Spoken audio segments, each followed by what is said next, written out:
Hello everyone, welcome to my YouTube channel English Linguistics and Poetics. Friends, আমাদের আজকের topic হলো Georgian poetry বা Georgian poets. Georgian poetry এই যে নামটা বা টার্মটা এসেছে কিং জর্জ দ্য ফিফথ এর নাম অনুযায়ী।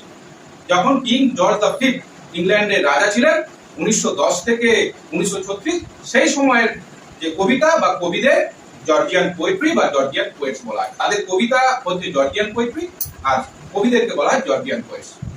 তাহলে বন্ধুরা আমরা বলতে পারি the term Georgian poetry refers to the works of a group of poets came into view, emerged during the reign of King George V, who ruled England from 1910 to 1936. অর্থাৎ king George the fifth এর রাজত্বকালে যে সমস্ত কবিতা নিয়ে হাজির হয়েছিলেন সেই কবিতাকে বলা হয় জর্জিয়ান পোয়েট্রি এবং কবিদের বলা হয় Georgian poets.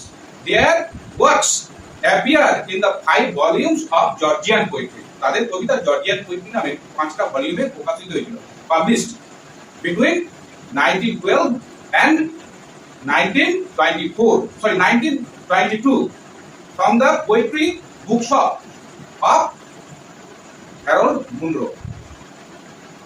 Later, Ezra Pound and T.S. Eliot severely criticized these volumes.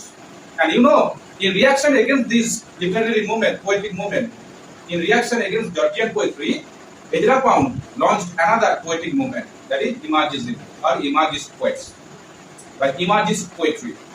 তো পরে আমি অন্য ভিডিওতে ইমাজিজম বা ইমাজিস্ট পোয়েটস নিয়ে আলোচনা করব। সেই জন্য বন্ধুরা আমার চ্যানেলটিকে সাবস্ক্রাইব করে পাশে থাকার অনুরোধ জানাই। তো এই কবিদের কিছু কবিতার বৈশিষ্ট্য আছে। Now, the poetry of Georgian school was chiefly lyrical. The poets were comfortable with light verse, light subjects which were of less emotional. The poets were not experimental. They stick to the traditional norm of writing poetry. এই কবিদের যে list, যারা এই school of poetry যারা কবি ছিলেন তাদের লিস্টটা কিন্তু খুব দীর্ঘ। এর মানে কবিদের লিস্টটা খুব লম্বা, অনেক কবি ছিলেন সেই সময়। তো সেই কবিরা হলেন, আমরা দু একজনের নামের সঙ্গে কিন্তু আমরা পরিচিত, যেমন হলেন ওয়াল্টার ডিলামিয়ার, রুপার্ট ব্রুক, সিলভেস্টার স্ট্যাথন, যারা ওয়ার্ক পোয়েট হিসাবেও পরিচিত, D.H. লরেন্স, এছাড়াও W.H. ডেভিস, যার বিখ্যাত কবিতা সে লিজার। তো লিস্টটা একটু দীর্ঘ থাকার জন্য আমাকে একটু সাহায্য নিতে হচ্ছে। তো the group included Rupert Brooke, Edmund Blunden, D.H. Lawrence, Sylvester Stathan, Isaac Rosenberg, Robert Graves, Walter de la Mare, John Drinkwater, Ralph Hodgson, John Freeman, W.W. Gibson, Gordon Bottomley, Leslie Abercrombie, Edward Sands, JC Squire, W.H. Davies. W.H. ডেভিসের যে বিখ্যাত কবিতা এটার সঙ্গে আমরা পরিচিত, সেটা হচ্ছে লিজার।